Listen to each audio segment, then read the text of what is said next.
Era o seară frumoasă. Extra.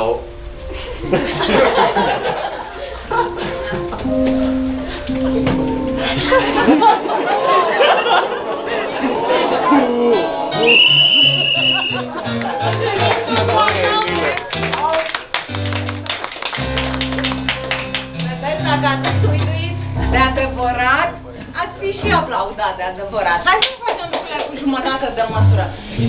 Deci o huideală adevărată, că era indecis, nu știa să iasă, să mai stea, mai merge. În regulă. Era o seară Extra. extra. Și de aici mergem mai departe fără, nu? Plutea dragoste. Ei vorbeau și... Ei vorbeau și se priveau Drept.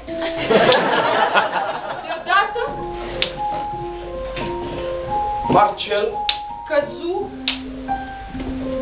pe ea. S-o sărute. ea se dădu La o parte. El o cerua atât de tare de soție că ea tremura. și acceptă.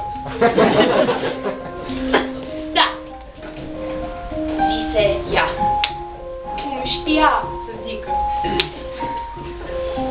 Peste ceva timp, Ea era